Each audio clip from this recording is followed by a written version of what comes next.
Another amazing episode of Season 2, and sadly, this is the second to last episode. But that doesn't deter from how amazing it was. But what's up guys, and welcome back to another video. If you like the content you're seeing, then subscribe, like, and comment. They're all free, so why not? If you want some dope channel merch, the link to that will be down in the description below. Or if you just want to see more of me, go check out my other channels and go follow me on Twitter and Instagram, which will all be linked down below.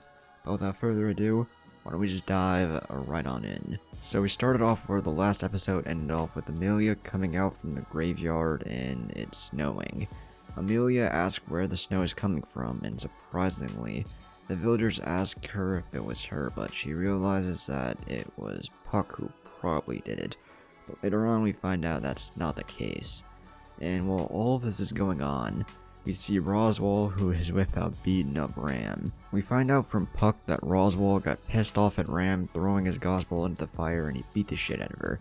And like an abusive husband, he's like, "You bitch," and then he's like, "Oh fuck." Now I love this scene right here because Roswaal is broken, and he doesn't know what to do because for the last 400 years, he's been following this book, and now that the book is destroyed, he doesn't know what to do. I mean, sure, he is Ram, and she said she loved him, but I mean, it's been 400 long years, and all of this has just been for Echidna. Man, Roswaal has been the ultimate simp for 400 years. Puck sees that it's snowing, and I was confused at first, because I thought Puck was the one who made it snow, but it was Roswaal who did it. Puck also realizes that this is pretty bad, and later on in the episode you find out that the Great Rabbit shows up, and I think this is what he means, so Puck flies off to deal with that. When we see Emilia with the Ryuzu clones, I wasn't expecting this. When Emilia said that must have been really hard on your mother because all the Ryuzu clones are technically the children of Echidna, she genuinely thought that Echidna gave birth to all of them. She wholeheartedly believes that, and when I heard her say that, bro, I started laughing my ass off because it made it seem like her normal dialogue and it didn't mean anything, but I guess there's a deeper meaning to everything in this show, huh? But after everything with the Ryuzu clone, she meets up with Roswaal and the unconscious Ram, and she sees that Roswaal is just this hollow shell, and she tries to get through to him, which only works a little bit. But before she can continue, like I said earlier, the Great Rabbit shows up, and Emilia helps everyone to escape. Back at the mansion, while everything is on fire and everyone else is outside, Subaru tries to keep getting into the Forbidden Library, even though Beatrice keeps pushing him out. He keeps doing this over and over, and Beatrice all the while is pretty much having an emotional breakdown. What Subaru is trying to tell her is that he's not that person, but he's Natsuki Subaru, and he won't leave her even if he can't live as long as she can. Moving on, we get to see Best Girl Echidna this episode in the form of a flashback.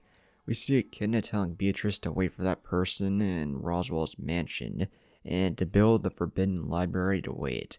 Throughout the ages, we see Beatrice in the library with Roswaal as well. The part that confused me though is that it appears there are many different people who are known as Roswaal Ilmathers, which kinda baffles me because I thought there was only one.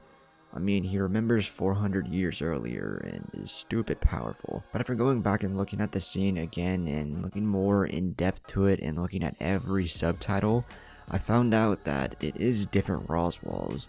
It's just that Roswaal is transporting his soul into his offspring, and that's how he's been able to stay around for 400 years. The flashback also entails Beatrice's sad existence while waiting for so long, and it just makes you feel so bad for her.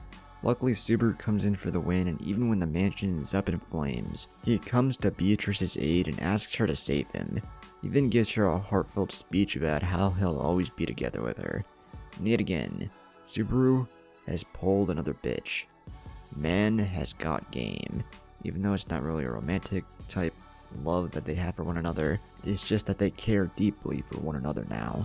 And when you think they die in the fire, that's not the case, and they fly through the sky in a pink light all the way to the sanctuary, where Emilia is holding up the Great Rabbit. That's when Subaru and Beatrice step up for the win, as Beatrice, Subaru, and I'm assuming Emilia are going to take on the rabbit. And that's where the episode ends off. Not really like Subaru's going to be able to do much. I mean, he literally got shit on twice by the rabbits. He's pretty much going to be like, alright, Beatrice, Emilia, go get him. Overall, this episode was absolutely amazing. and I loved everything about it, from the character interactions and especially the music. The music was definitely on point this episode, and yet again I can't wait for the next episode of Season 2. Anyways, I hope you guys enjoyed the video. If you did, be sure to leave a like, comment, and subscribe, and with that, I'll see you all in the next video. Peace.